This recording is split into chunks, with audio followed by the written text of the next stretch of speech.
ಇನ್ನು ಪ್ರತಾಪ ಸಿಂಹ ಹೈಕೋರ್ಟ್ ಮೆಟ್ಟಿಲೇರಿರುವಂತಹ ವಿಚಾರಕ್ಕೆ ಸಂಬಂಧಪಟ್ಟಂತೆ ಭಾನು ಮುಷ್ತಾಕ್ ದಸರಾ ಉದ್ಘಾಟನೆ ಪ್ರಶ್ನಿಸಿ ಅರ್ಜಿ ಸಲ್ಲಿಕೆ ಮಾಡಿದ್ರು.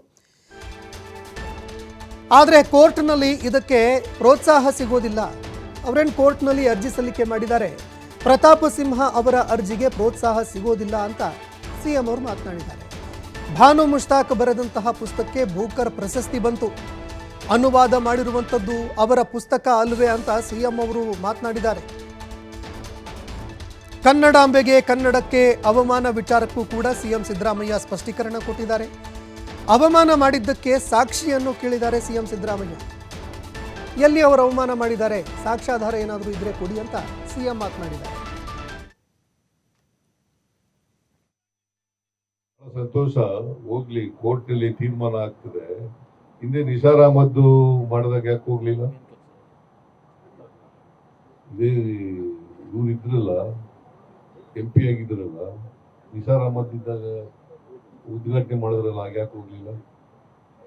ಆಮೇಲೆ ಹೈದರಾಲಿ ಟಿಪ್ಪು ಮಾಡಿದ್ರಲ್ಲ, ದಸರಾ ಮಾಡಿದ್ರಲ್ಲ, ಯಾಕೆ ಪ್ರಶ್ನೆ ಮಾಡಲಿಲ್ಲ?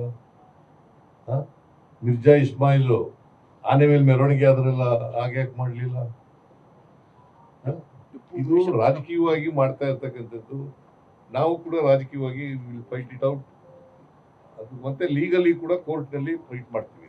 ಅವರು ಕನ್ನಡ ರೈಟರು, ಕನ್ನಡದಲ್ಲಿ ಬರೆದಿರ್ತಕ್ಕಂಥದ್ದು, ಗೊತ್ತಾಯ್ತಾ?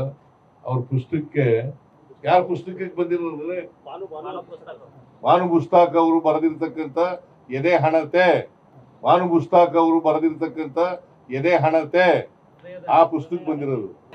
ಹೃದಯ ಹಣತೆ, ಎರಡು ಒಂದೇ, ಎದೆ ಅಂದ್ರೆ ಒಂದೇ, ಹೃದಯ ಹಣತೆ, ಆ ಪುಸ್ತಕ ಎಲ್ಲ ಬಂದಿರೋದು. ಯಾರು ಬರೆದಿರೋದು ಆ ಪುಸ್ತಕನ? ಭಾನು ಮುಷ್ತಾಕ್ ಅಲ್ಲ, ಇಂಗ್ಲಿಷ್ಗೆ ಅನುವಾದ ಮಾಡಿರೋದು ಬೇರೆ.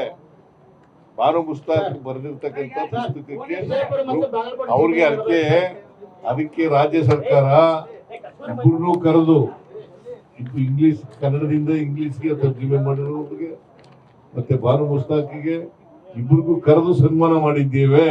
ಅದಕ್ಕಿಂತ ಹೆಚ್ಚಾಗಿ ಭಾನು ಮುಷ್ತಾಕ್ ಅವರು ಒಬ್ರು ಸಾಹಿತಿ, ಕನ್ನಡ ಸಾಹಿತಿ. ಬಹಳ ಸಂತೋಷ, ಹೋಗ್ಲಿ, ಕೋರ್ಟ್ನಲ್ಲಿ ತೀರ್ಮಾನ ಆಗ್ತದೆ.